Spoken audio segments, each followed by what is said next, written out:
21 months 21 నెలలలో మనం ఏం చూస్తున్నాము అన్నది మీకు కూడా తెలుసు. అండ్ ఎస్పెషల్లీ మన కరీంనగర్ని చూసుకుంటే లాస్ట్ 10-12 సంవత్సరాల్లో ఉన్న అభివృద్ధి ఎక్కడ, లాస్ట్ 21 నెలలలో ఉన్న అభివృద్ధి ఎక్కడ అన్నది కూడా మనకు తెలుస్తుంది. ఇంతవరకు ఒక్క డెవలప్మెంట్ ప్రోగ్రామ్కి కూడా ఒక కొబ్బరికాయ కూడా కొట్టలేదు. అట్లా ఉంది, ఎందుకంటే ఫండ్స్ కూడా రిలీజ్ అవ్వట్లేవు.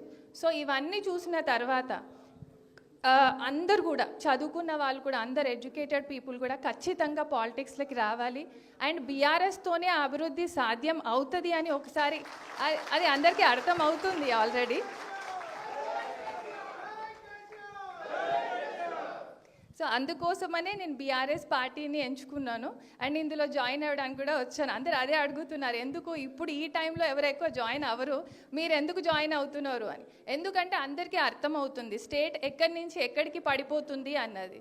సో అందరూ కూడా, ప్రతి ఒక్క వృత్తిలో ఉన్న వాళ్ళు కూడా పాలిటిక్స్కి రావాలి.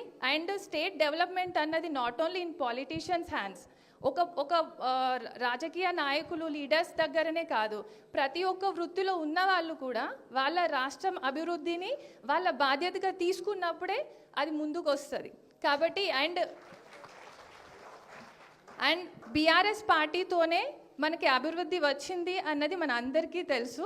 సో నేను ఇంకా చాలామంది కూడా, ఒకవేళ ఈ స్పీచ్ విన్న వాళ్ళు ఎవరికైనా నేను చెప్పేదంటూ ఉంటే ఒకటే, అందరూ కూడా రాజకీయాలలోకి రండి.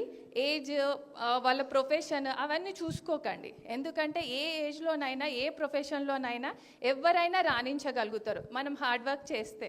కాబట్టి అందరూ కూడా రాజకీయాలలోకి రావాలి. అండ్ ఇప్పుడున్న పరిస్థితుల్లో మన స్టేట్కి న్యాయం చేయగలిగింది అంటే మాత్రం బీఆర్ఎస్ పార్టీ. సో అందరినీ కూడా నేను అదే సజెస్ట్ చేస్తున్నాను. Thank you very much. జై తెలంగాణ.